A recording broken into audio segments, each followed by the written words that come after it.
Hello everybody and welcome back to Piggy Crumbs. Today I want to do a bit of a morning spot clean routine video and also talk about the importance of monitoring your guinea pig's poop identity. This is the cage as it looks on a morning. Reasonably tidy for these guys, but I'm sure as we start moving things we will find where all the poops are hidden, because if you have guinea pigs you know that they are poop making machines, and even if you clean the cage twice a day, poop still explodes and takes over the cage. So I'm going to do a spot clean and I'm just going to generally chat to you about what's happening and the importance of monitoring your guinea pig's poop. So let's get into it. They're a little bit later being spot clean than normal, so they're all quite tired and they might be a bit skittish because it's a little bit out of routine for us, but little brave digger here of course will not run. This little boy here is so brave. So we still do have two cages at the moment. Rocky's still on his own. He is still recovering from surgery. It's taking a little bit longer than we had hoped. Last video update he had staples after the stitches were bitten out / scratched out. I don't know what was going on, but the infection now looks to have cleared up, which is good. But unfortunately the staples weren't really doing anything, so we were back at the vet about 4 or 5 days ago. One of the staples was removed because it just wasn't doing anything.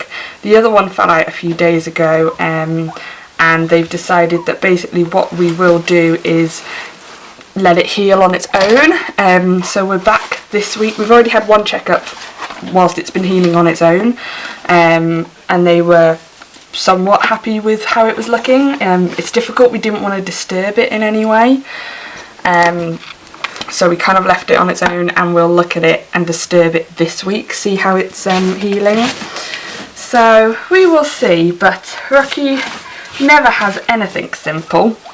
Everything with Rocky is always difficult, and he decided this week to also, yes, we're talking about you. He also decided this week that he was going to also, yes, I know, that's him in the background weeping. He was also going to catch his leg in one of the grids, so when we went to the vets they did check that out, but I was pretty happy after giving him a little bit of Metacam, which he's had before. He unfortunately does tend to catch his leg probably once or twice a year. Even before he had the mobility issues, it was just a Rocky thing that he did. So they've always given him Metacam, and we had Metacam anyway from his surgery, so I gave him the dose that they'd given him before, and within a few hours he was pretty happy on it. But I did, since we were in the vets, just get them to check that he hadn't broken it or anything, and they were happy that he'd just caught it, a bit like us stubbing our toes, and he was fine. So yes, he does like to test every situation, and this one here, if you can see him, I'll move this out of the way actually in case it's in the way, but this one here, Mr. Gus Gus, has also lost a tooth. He's been chewing the bars, I think, when I've not been here, and doing it a little bit excessively, and has broken a tooth. So veggie time is interesting at the moment, because this one, this naughty one here, has to have little bits chopped up. So yes, he likes to also be a difficult one sometimes, but those are the updates. Obviously little ones are doing well. Touch wood, I've not had, where's wood? I've not had any issues with the little ones so far, so long may that continue. I've got enough with the big ones, and yeah, they do like to make a mess with the hay. I do need to sort out some corrects for this new cage, but I'm kind of waiting to see what happens with Rocky before I do that. Hopefully they won't have to remain separate for the rest of their life. Hopefully I can rebond them. We're certainly every so often giving them time together so that they can still smell each other and things, but it's just obviously they've been apart for a little while, so when they do get properly reintroduced again, I will be a little bit worried. But I think Rocky is the the bottom of the food chain in terms of the herd. I know, sorry Rocky, I don't mean it. Well, I do, but I'm sorry. I think because he's bottom of the herd, I'm hoping that will make it easier to integrate. He'll just kind of fit in, again, bottom of the herd, so we'll have to wait and see. When we've been doing floor time for about half an hour maximum with them, they've been okay. Rocky's just been like loving Gus. So yeah, we will wait and see, but it will be interesting times. I'm keeping Rocky completely separate just to let the wound heal at the moment. That's the priority, is to make sure that his health is as great as it can be with all his little things going on. So we will take what comes when it comes, but this is the realities of having guinea pigs. If you think they're going to be an easy animal, I will definitely say they're not. Be fully warned of that. They are not easy animals. They take a lot of care, and because they're prey animals, they are very susceptible to health issues. For instance, I was in and out of the vets for the last 6 months of last year, and obviously currently we are month 2 of this year, and I've already been to the vet maybe 4 times with Rocky. It could even be more than that. I lose count. They love me in there, they know me by name. I'm definitely paying their wages. But I wouldn't have it any other way. When I take my guinea pigs in, they are my fur babies. I have no real babies, so they are my fur babies. Any extra income that comes in is spent on them. And they are the little cuties in my life. And chickas, difficult one. So, the other part of this video, apart from speed cleaning, well, not speed cleaning, just spot cleaning, is I wanted to talk about the importance of poop. So, guinea pigs are very good at hiding illnesses. They may become withdrawn or show certain things like that, but generally guinea pigs will hide when they're ill.